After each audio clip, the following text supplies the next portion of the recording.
going to tell you what I want you to do, then I'm going to show you what I want you to do, and then you're going to go do it. So in essence, that's what we're trying to model this training after. Is last week or 2 weeks ago we talked about what you're going to do. This week I'm going to actually lead you through a problem-solving session, and then the last thing you're going to do is actually, you know, the last time is you're going to do most of the talking, and I'm going to do most of the listening, or maybe proactively asking questions. Okay, so right now you see before you is all the high schools. There are 50 high schools that are attending. So I only point that out just to show you there's a lot of folks that are going to be there. Right now our total attendance is well over 300, and it's a pretty big deal. So I'm going to knock that one down, and so now I'm going to just show you, let's see, hopefully I'm going to show you. All right, so now you should be able to see, these are the sponsors. And I only bring that up just to show you that a number of big organizations like Lockheed Martin, if any of you know about them, they're a fairly large company. A number of other organizations that you see on there, Schneider Electric, that's my company, and a number of others. Booz Allen's on there, or Boeing is on there, SAC, just to kind of give you a sense of how big this really is. It's pretty big. So again, just to give you a sense, and I'm going to go ahead and kill that. Hopefully I can kill the right one. Okay. And the last thing, this is the actual roster. So I was taking, Jack through this a little earlier, and he was looking for his high school, and his high school is actually, and if this is going a little fast, I apologize, but just to kind of show you the level of detail that we're collecting to put this together is, it's a fair amount of detail that we try to, put together so that, our event goes off flawlessly. And all right, so I'm gonna knock that down. Okay, so I sent out, I'm gonna knock this down permanently, and I'm gonna knock this down permanently. Okay, one more thing to knock down, and I think I'm done knocking stuff down. Okay, all right, so I sent out documents earlier in the week, or actually maybe earlier in the day, that were the PDFs that were the long form, where you got the whole booklet. So I resent out this afternoon a short form that'll be a little easier to follow as we're going through, because I noted that even me leading, it was like, oh, that's too hard. So let's see, I'm going to, all right, I'm still trying to figure out how to work this, so just bear with me, folks. Hide all webcams. So I just knocked all of you guys down. Hopefully you can see me or not. So so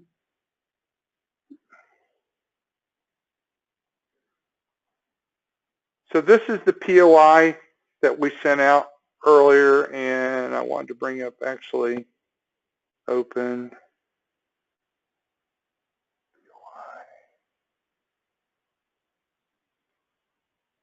Okay. So real briefly, this is the program. This is the final program. We didn't have this ready 2 weeks ago, but I'm going to go through this really quick. As I mentioned last time, I really need you there by just a little after 6. We're open up at 6. There's a lot of stuff that happens between 6 and 7, so please be there.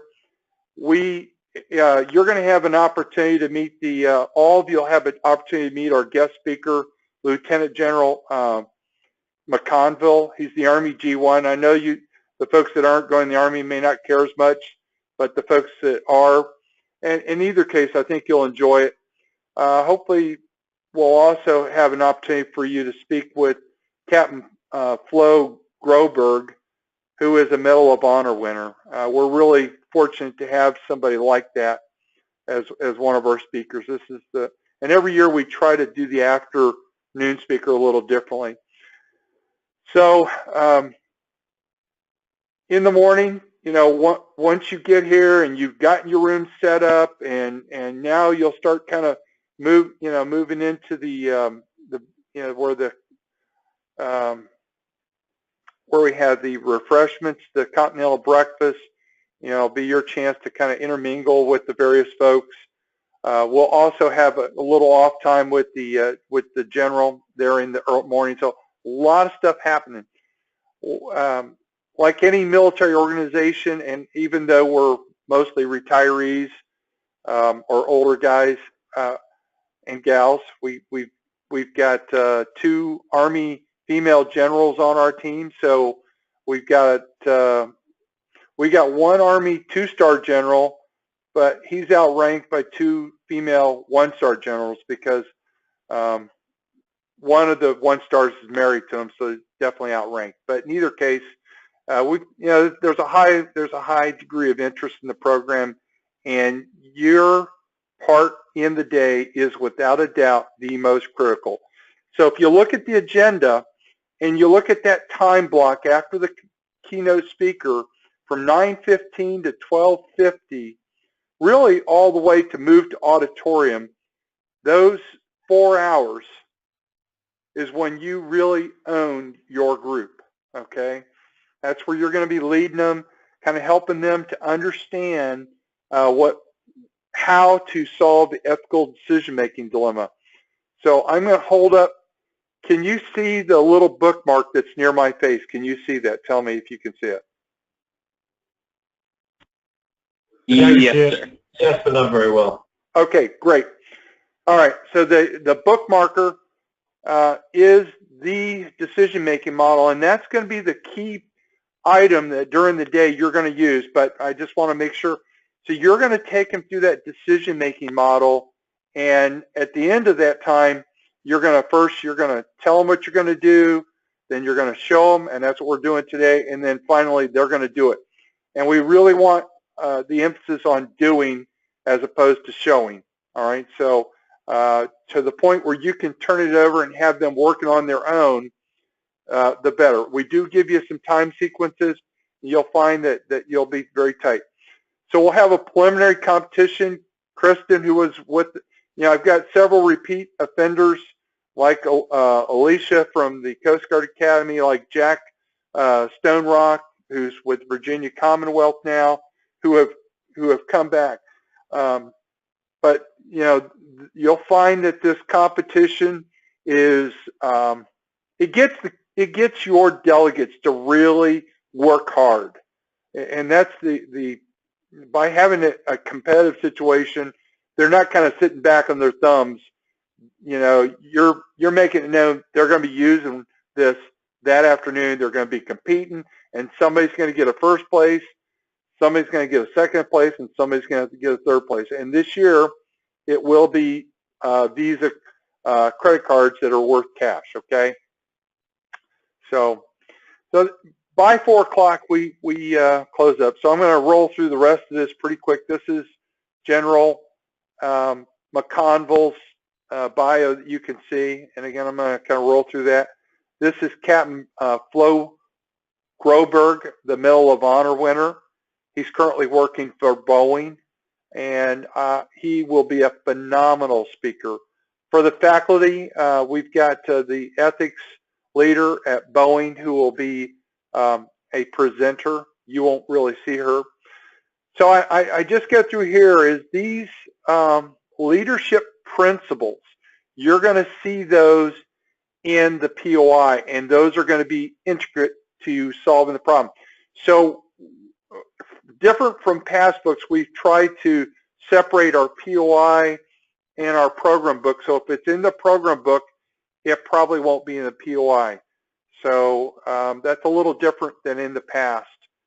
So it's going to be important that you use both of them. You can see the picture of the West Point cadet from years ago. I think that was like the second year. Some definitions. These are good things to kind of level set yourself. You may want to use this as a part of your talking day. Some examples. Again, this will be something you'll be referring to. I've got the military academy. I don't have some of the other honor codes. I guess in the future we probably should update that, but in either case, this is just a great point of discussion about here are other honor codes, or if, does your high school have one? And then, then these are some interesting talking papers, more interesting than you're going to probably need. Now, this one you will need. So now I pulled up the, are you ethical? Are you honest? So early in the day, and we'll talk about that here in a moment, you're going to actually have them take this test from almost the time they get in. They're going to have this in their program booklet. They're going to be able to self-score themselves, and then they're going to give themselves a score. So if you see that if they get a 10, that means they're really honest. If they get something over 21, they may not be as honest as they thought they were, and then some varying degrees. And when you look at this, probably cheating on your taxes isn't one that you can give yourself a 1 on the ones that definitely don't apply, but driving faster than the speed limit, I know I don't get a 1 on that, so that's a good one. And then the sample vignette, we're going to spend most of the time on that. And then here's the actual vignettes that you should be familiar with them. You do not need to solve them, but if you do, better yet, because during the day you're going to have to walk them through.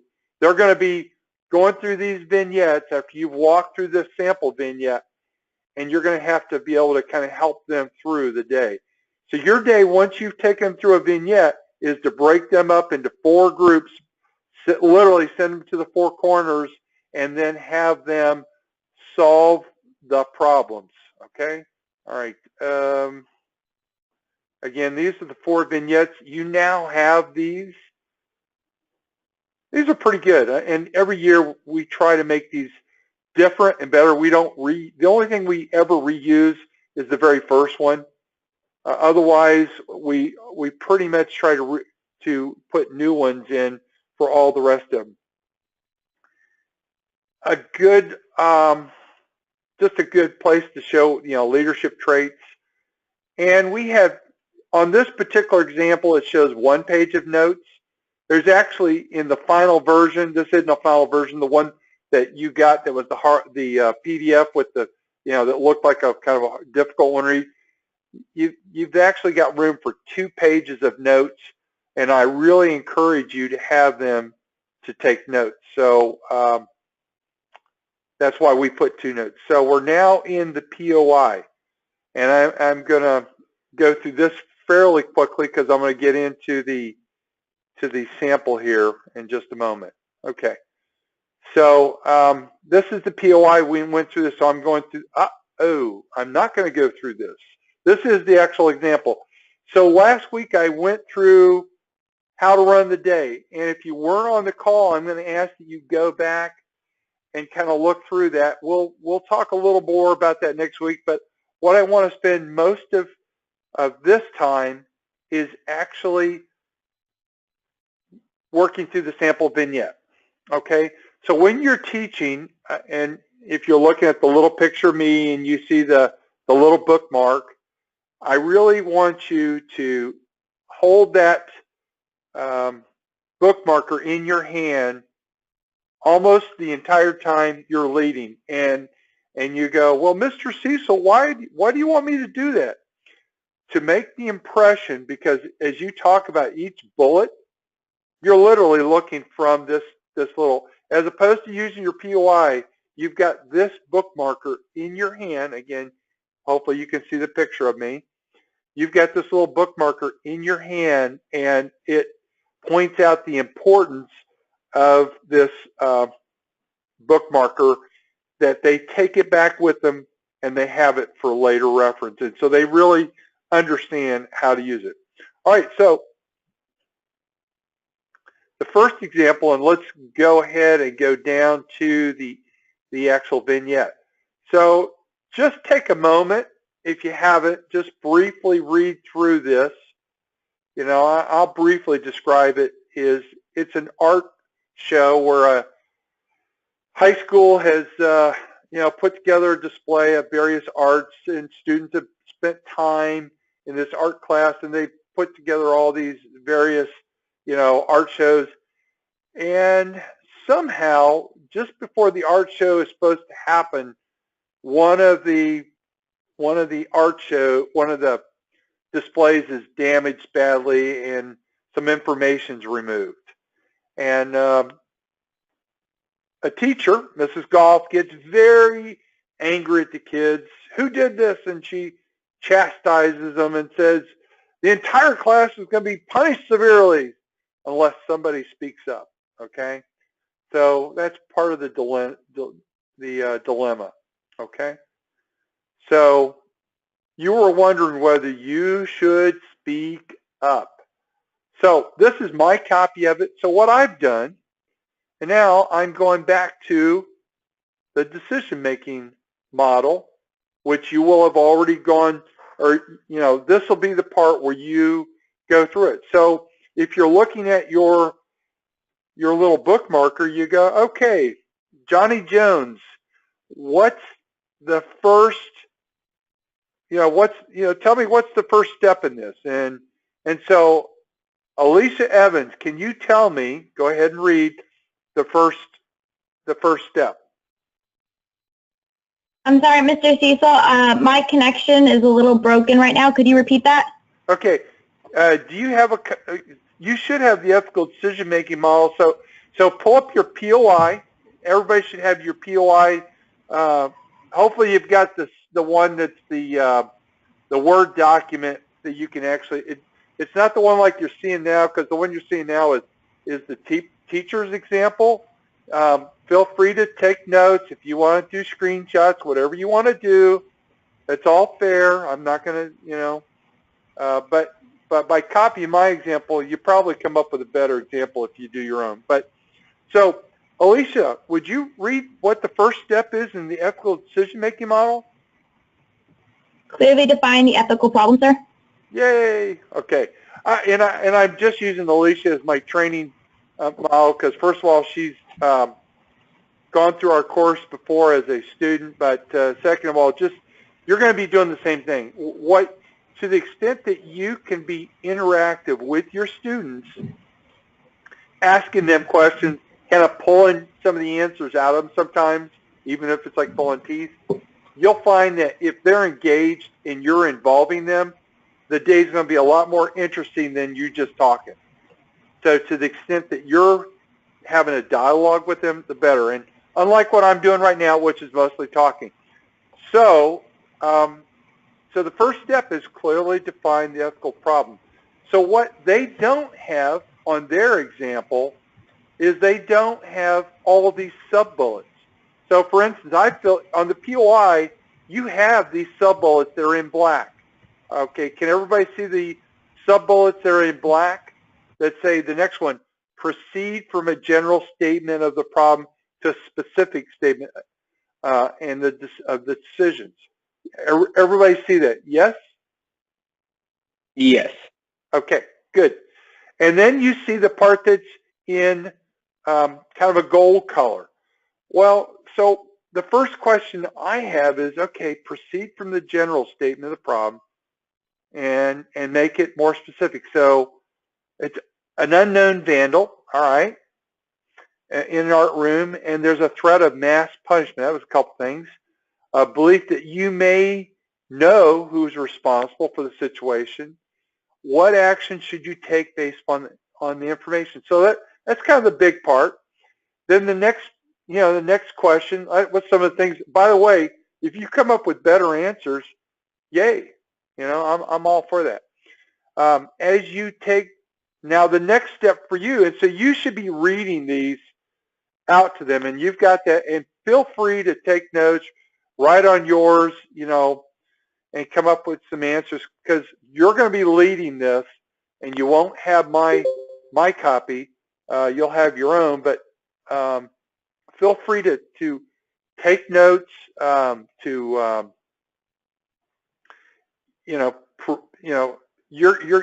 want to kind of help them understand how to solve it. So ask them, hey, so how would you proceed from the general statement of the problem to a specific statement of the problem? So Jack, assuming you can't see what I'm writing, you can. So Jack Stonerock, can you help me? You know, how would you dissect that? I'm picking on you, Jack. Unmute. Are you there? It says offline by his name, sir. Ah. Okay. Actually, it said John Stonerock. I didn't say offline. All right. All right. I'm back. Okay, you're back. All right. All right. So, Jack, you never know when you're going to get called upon. So, Jack, how would you define proceed from the general statement of the problem to specific statement of the decision? So, how would you look at that? How would I define the problem? Yeah, sure. Well, what I had on my notes was the art fair that Ms. Go has put on. Some projects were destroyed, and ribbons were switched around. And then the ethical problem that I had was, should you speak up? Should you say something? Yeah. Okay. Excellent. So, by the way, for those of you on the call that hadn't heard it, Jack's already been to this conference twice, so he knows a lot of the answers anyhow. He's a pretty sharp kid. All right. So each one of these, what I want you to do is to go through and kind of make it a very dialogue. So when you get to, for instance, list the examine the situation of who's involved. Okay. So Jack, who's involved in this particular project? That would be you, the teacher. Tom's involved, the art class. And then if you go further than that, you technically talk about police because of the applicable vandalism, the school system, and then anybody else like parents or anybody attending the art fair is kind of affected as well, if you think about it that way. Absolutely, yeah. And so, you know, what you want to do is kind of get them to kind of draw that out of them, if you will, you know, in terms of getting them to answer these questions. So, and then list the individual actions of each character and determine which are relevant. All right, so there is, and I'll just kind of answer this one. There's the act of vandalism. There's a threat of mass punishment. There's your action or inaction. That to me is what I said were some of the major actions. And some of the primary characters, I said, okay, you, or in this case, I'm talking about myself as the primary character as I speak. Mrs. Gaw, the teacher, the vandal, those were who I thought were the primary characters. Those were the actors, so to speak, because the secondary was the artist, and I really didn't see him as being somebody who had any part other than being a victim, okay? And then the tertiary or third parties would be the class, the school administration, the local authorities, parents. All right, so, you know, how do you break it up? Who are, and really, who really is most, you know, involved in this is the primary characters. Not so much, because really the artist didn't do anything in this particular case. So then you go down to the next one. Is there a direct impact on you, or are you aware merely a position where you have to decide if you're going to do what is right or not? So now you've got to come up with some decisions, okay? You know, you've got to come up with, you know, yes, you're willing to be punished as a part of the class. Doing what's right is always an element of decision-making. Safety.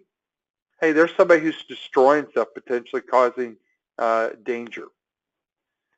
So that's, that's kind of getting your mind around what the problem is and what the, how breaking it down. So in the second part,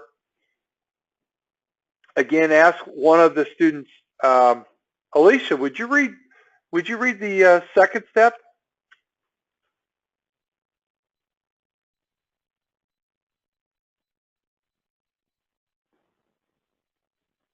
Alicia? Sir, the second step, yes, sir, sorry, I was muted. Employ applicable laws or regulations. Outstanding. Okay, thank you. All right, so those of you who are on the call, what would some of those be? Just, and by the way, I open this up. Anybody got any ideas?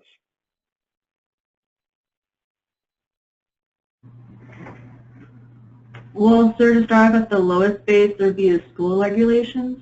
Yeah. And then you go up to federal or like state laws, and then also just general rules between your peers, how you disrespected them with the vandalism, or the culprit disrespected them with the vandalism.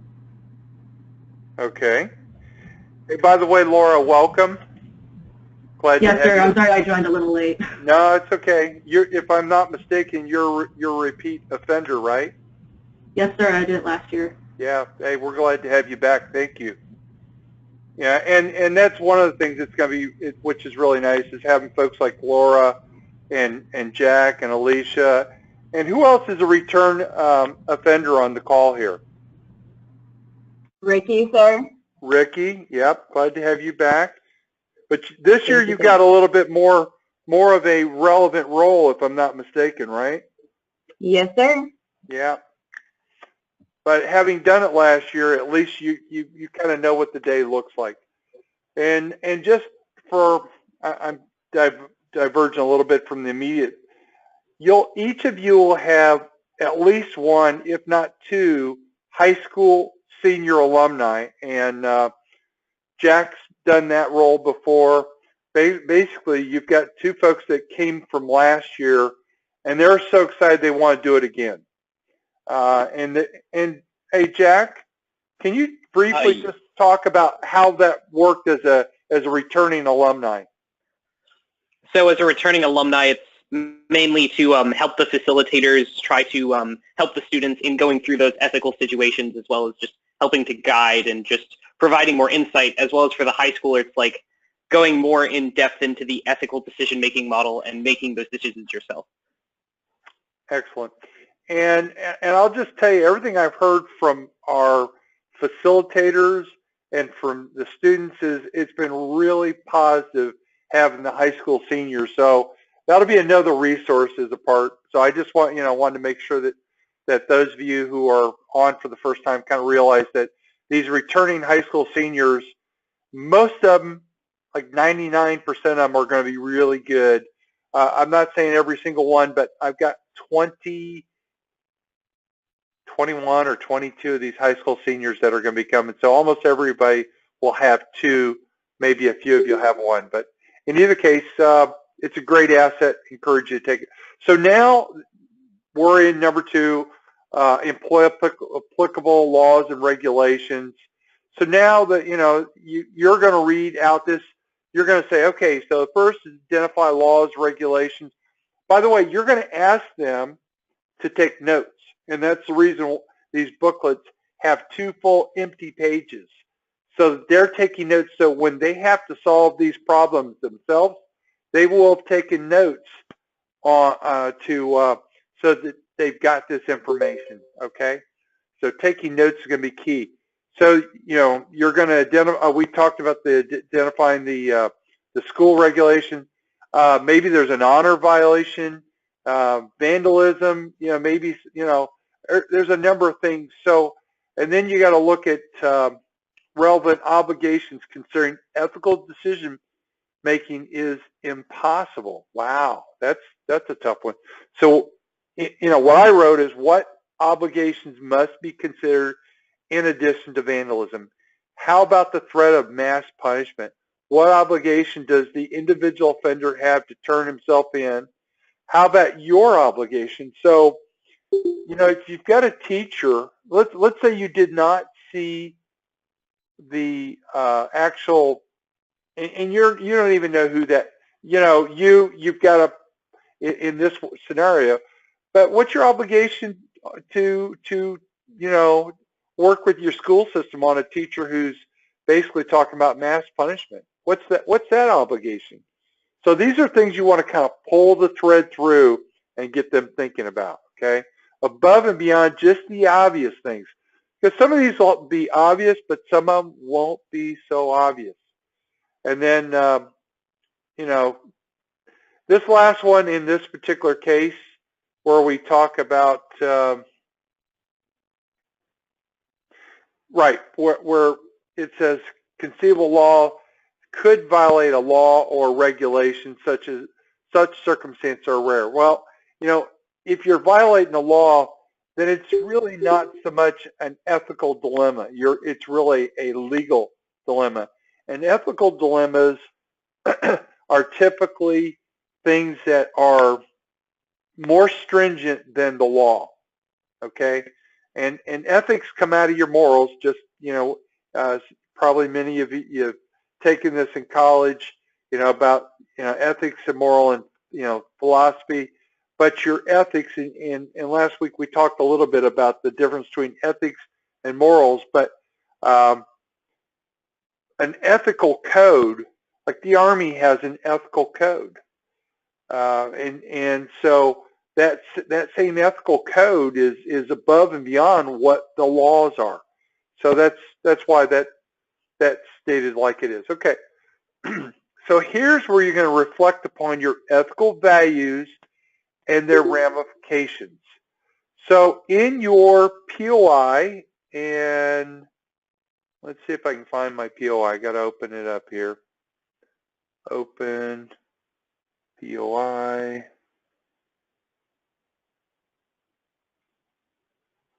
Hopefully I opened the right one. No, I opened the same one I had. Okay, open again. POI for cadets.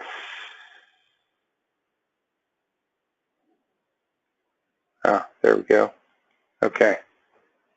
All right, so in here, you've got a number of really important, and I apologize for sliding this up because I know when you're looking at this, it's going up really fast. There's the vignette. Okay, so in the actual POI, you've actually got this. This is in yours. This is not, a student does not have this, okay? So these are the values that you're going to basically evaluate this part of the problem with.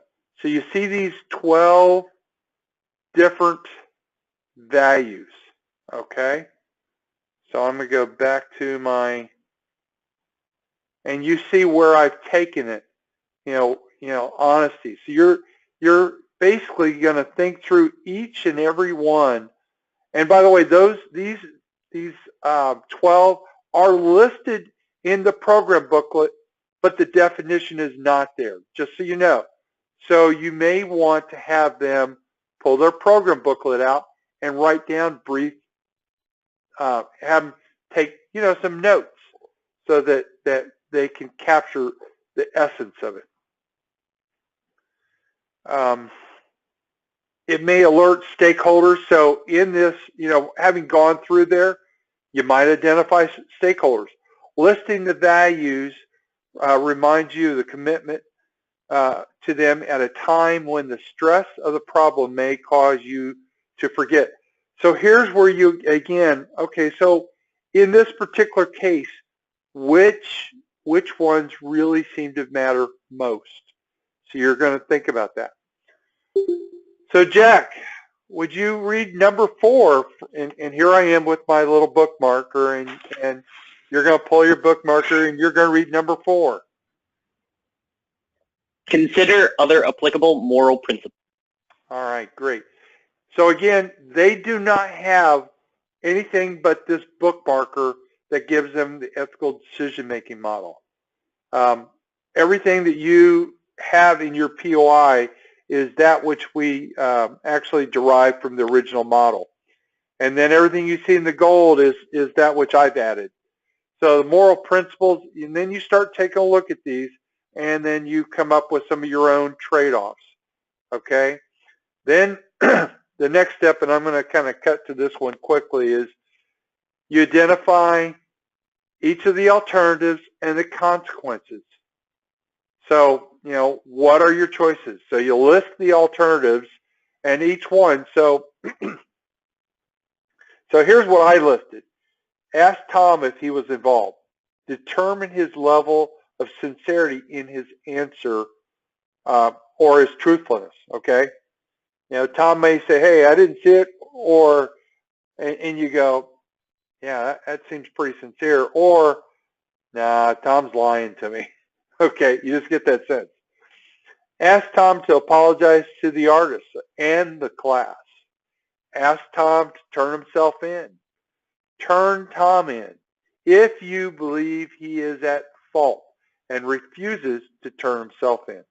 Ask Mrs. Go to apologize to the class and reconsider her actions. Ask Mrs. Go to apologize and turn herself into the school administration. And that last one, ooh, that's the do nothing one. And that's always should be one of the possibilities, is the do nothing. It isn't necessarily, it depends on whether it's right or wrong. It really depends. But in this case, you know, it's probably not the right answer, but it is an option. And then you're going to go through each one of these and kind of start ferreting out what are your best options. And you're working with your class, kind of, you know, a little give and take, ferreting out which are the best. And then lead and implement the best solution. Now, in this part, you're honestly not going to spend a lot of time. This is where they take action. So, you know, this part, you're not going to spend a lot of time, okay? So that is the very simplified overview of the sample vignette. So what I'm asking you to do between now and next Wednesday, same time, maybe a little different bat station, so I don't think this link works again. I'll send a new link out. And by the way, I'm glad you were all willing to deal with 5 p.m. Pacific, even though that is 8 Eastern and such. But I'm going to ask you to take time, and if you've got other folks that you work with, this is the time when collaboration is highly encouraged. If you took notes off of mine, I'm fine with that. The only expectation, if you took my notes, I'm going to ask you to do a better job than what I did. I'm going to ask you to you know, because when you're up in front of those high school juniors, they're looking for leadership from you. And one of the things we're going to ask that, obviously you're going to be in uniform, white over something, so unless you're the Air Force. And I know I got some Air Force on the call, so you're going to be light blue shirt over Class B trowel. If you're Army, it's white over gray. If you're VMI, it's white over white, if I'm not mistaken. If you're Army, it's white over blue. You know, Army, regular Army. Let's see, have I missed any? If you're ROTC, it's almost like the Army. It's white over blue. And Jack, it's a suit. So that's that part. Okay. All righty. So now I have about 15 minutes for questions. So at this point, I'd like to take any questions. Oh, so next week, be prepared to kind of be prepared to, really fully answer parts of this. And, and you can volunteer. I'm going to be less directive in saying, asking questions as, if somebody wants to say, hey, yeah, I'll answer that one. That'll be even better. So what questions do I have?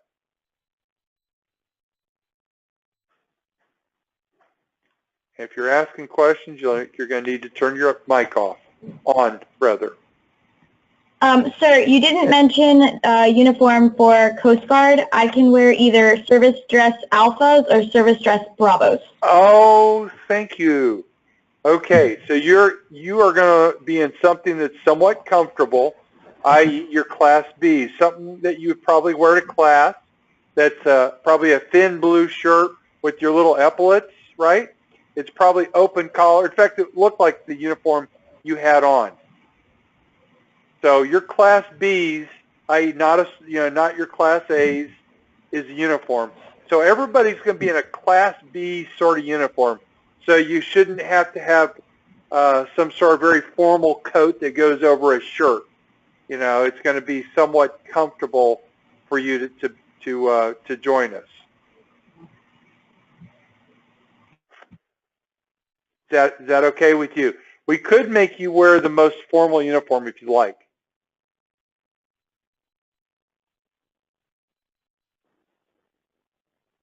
Didn't like that one, huh?